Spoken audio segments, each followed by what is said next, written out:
کیا لایا؟ کہا آپ کی بیوی آپ کے لیے کھانا پکا کے لائی ہے، رب نے اپنے آپ کی بارگاہ سے اس کو سلام بھیجا ہے۔ آپ کے توسل سے کیا بھیجا ہے؟ بیوی کھانا پکا کے لا رہی ہے، سلام کون بھیج رہا ہے؟ اللہ۔ کون؟ بولے کون؟ اللہ۔ یعنی وہ مومنین جن کی ہزاروں سینکڑوں بانیاں سینکڑوں غلام تھے، لیکن جب سرکار کے قدمیں آئی، ساری زندگی آپ نے کسی غلام یا باندی کو یہ نہیں کہا یہ پانی میں نے ڈال دیا ہے تم اٹھ جا کے پلاؤ، یہ سالن میں نے ڈال دیا ہے کونی میں جا کے سرکار کے سامنے رکھ دو، روٹی میں نے پکا دی ہے جا کے اٹھا کے سامنے رکھ دو۔ نہیں، ساری زندگی خود اپنے ہاتھوں سے کام کیا۔ کہاں غار حرا، اللہ اکبر۔ اب تو سٹیپ بن گیا نا، وہ تو سٹیپ بھی نہیں تھے، کیسے کھانا لے کے جاتی تھی؟ ایک قدم اگر بیوی چلتی ہے، 2 قدم چلتی ہے، کھانا پکا کے شوہر کی جانب لے کے جاتی ہے، اللہ کی بارگاہ سے سلام آتا ہے۔ کیا آتا ہے؟ ایک صحابی ہے حضرت معاذ بن جبل، کیا نام ہے؟ یہ بہت بڑا بابا ہے، بہت بڑی پرسنالٹی، یعنی علماء کا جھنڈا قیامت کے دن معاذ بن جبل کے ہاتھ میں ہوگا۔ اتنا بڑا بابا ہے، اتنا بڑا بابا ہے۔ سرکار دو عالم نے فرمایا 6 لوگوں کا جن کا ذکر کیا، جن کے پاس علم ہے ان سے حاصل کرو، ان میں معاذ بن جبل بھی ہے۔ اتنی بڑی ہستی، اتنی اچھا عرب کے جتنے صوبے ہیں سب سے بڑا صوبہ یمن کا تھا اس دور میں، تو سب سے بڑے صوبہ کے گورنر بنانے کے لیے میرے آقا نے جس کا نام چوز کیا وہ معاذ بن جبل ہے رضی اللہ تعالیٰ۔ اچھا یار عجیب انداز ہے، کوئی کسی کو امیر بناتے سرکار فرماتے تم ادھر چلے جاؤ، تم ادھر چلے جاؤ، تم ادھر چلے جاؤ، سب کو حکم ہوتا وہ چلے جاتے۔ جب معاذ بن جبل کی باری آئی فرمایا تم ٹھہرو میں تمہیں چھوڑنے خود جاؤں گا۔ اچھا انداز دیکھیں کیا ہے، معاذ بن جبل سواری پہ ہے، میرے آقا ساتھ پیدل چل رہے ہیں۔ ساتھ مدینہ کی جہاں حدود ختم ہوئی، کریم آقا نے فرمایا معاذ تم جا رہے ہو، اب تیری میری ملاقات نہیں ہوگی۔ سمجھ گئے کہ سرکار کا وصال میں ہو جائے گا، تو کریم آقا کی بارگاہ میں رو پڑے، یا رسول اللہ میں کیا کروں، چلا جاؤں؟ فرمایا تو جہاں دین کا کام کرے گا میں وہیں آ جاؤں گا۔ معاذ بن جبل رضی اللہ تعالیٰ کی بارگاہ میں یمن میں ایک عورت آئی، یمن میں عورت آئی، اس کے 12 ہٹے کٹے بیٹے تھے، مجھو داڑیوں والے ببر شیر، اور جناب مائی اسے چلا نہیں جا رہا، جناب بزرگ ضعیف نہیں، اور بیٹوں نے اسے جناب اٹھا کے سرکار کی بارگاہ میں معاذ بن جبل کی بارگاہ میں لے کے آئے۔ اچھا معاذ بن بڑا خاص یہ بات میں عرض کرنے لگا ہوں، تو جا کے آ کے کہا جی یہ بتائیں کہ وہ اماں نے ایک مسئلہ پوچھنا ہے۔ کیا پوچھنا ہے؟ مسئلہ پوچھنا ہے، یہ بتائیں یہ بچے میں ہی جمے نے، سارے بچے میں ہی جمے نے، میں ہی تکلیف اٹھائی ہے، انہوں نے جوان کر دیتا ہے، بڑے ہو گئے نے، سارے مچھا داڑیاں نے ہون، اگر میں اپنے شوہر کی خدمت نہ کرا میرے پتر کا دن کیا میں اللہ کی بارگاہ جو بڑی ذمہ ہے؟ یہ سوال کیا، مسئلہ پوچھا۔ معاذ بن جبل سمجھ گئے۔ آپ نے فرمایا ہے اماں، اے عورت، اے بوڑھی مائی، اگر تیرے شوہر کے جسم میں پیپ پڑ جائے اور تو اپنے ہونٹوں سے اپنی زبان سے کھینچے پورے جسم سے، تو پھر بھی اپنے شوہر کا حق ادا کر سکتی نہیں، ادا کر سکتی۔ آج کل جو رائٹس اور حقوق اور یہ جنگ ہے نا حق اور فرض کی، یہ ہمارے معاشرے کو تباہ کر دیا، یونیورسٹی اور کالج کی تعلیم نے ہمیں تباہ کر دیا۔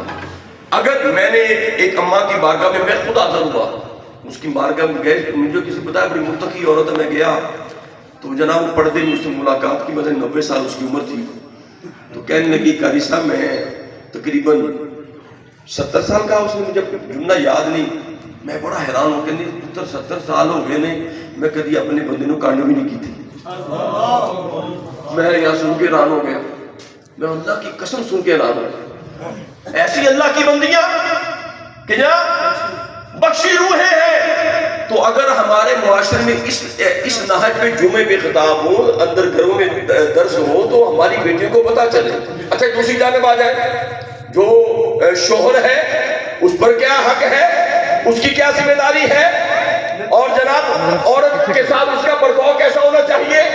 دیکھیں قبلہ حضور پیچھے بیٹھے ہیں اور ہمارے ہمارے معاشرے میں استاد پڑھا کے تھک جاتا ہے جی، مر جاتا ہے جناب، اس کی نہیں مانیں گے، باپ کی نہیں مانیں گے جی میرے پیر نے کہتا یہ ہوتا ہے، میرے پیر نے کہا تھا باجی کاری صاحب، اور میرے پیر نے کہتا ہے بس میں جناب جان دے دینی ہے، پیر کی گل چھڑنی ہوتا ہے، اس طرح ہوتا ہے۔ اچھا پیر کی بات ماننی چاہیے یار، پیر راہ حق پہ لاتا ہے نا، ایک جملہ کہہ رہا ہوں، راہ حق پہ لاتا ہے، لیکن بتانا یہ چاہتا ہوں پیر کی بات اگر منہ سے نکل جائے تو بندہ کہتا ہے جی میرے مرشد نے کہتا ہے، میرے پیر نے کہتا ہے۔ اب بات سنیں، ایک ہے پیر کا کہنا، ایک ہے رب کا کہنا۔ کس کا کہنا؟ رب کا کہتا ہے، فرمایا وَعَاشِرُوهُنَّ بِالْمَعْرُوفِ، رب نے فرمایا اپنی بیویوں سے اچھا سلوک کیا کرو۔ کون کہہ رہا ہے؟ اللہ تعالیٰ کہہ رہا ہے وَعَاشِرُوهُنَّ بِالْمَعْرُوفِ فَإِن كَرِهْتُمُوهُنَّ، فرمایا اگر تمہاری بیوی کے اندر کوئی کراہت ہو، اس کے قول میں، اس کے فعل میں، اس کے عمل میں، اس کے کردار میں، اس کے جسم میں، اس کی کسی بات میں کراہت ہو، اگر تم جناب صبر کرو گے، یہ جملہ سنیے گا، وَيَجْعَلَ اللَّهُ فِيهِ خَيْرًا كَثِيرًا، فرمایا اگر تم صبر کرو گے اللہ تمہیں خیر کثیر عطا کرے گا۔ کیا عطا کرے گا؟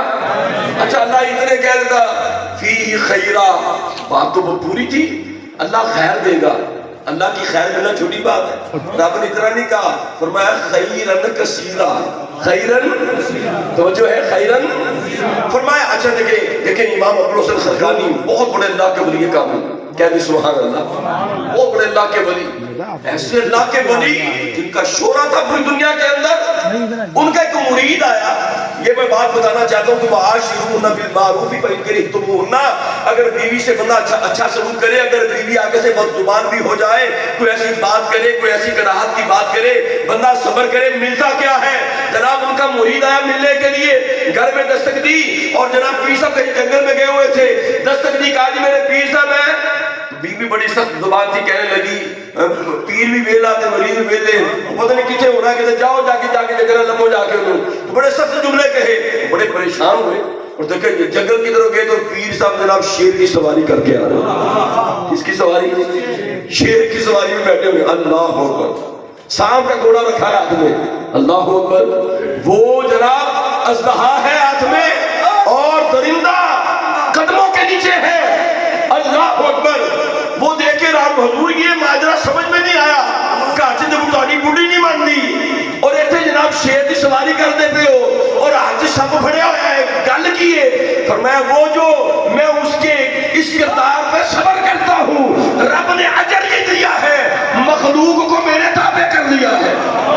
اس کو اللہ یا رسول اللہ، یا فرمایا رب نے مخلوق میرے کیا کر دی ہے؟ تابع کا کیا کر دی ہے؟ کیا کر دی ہے؟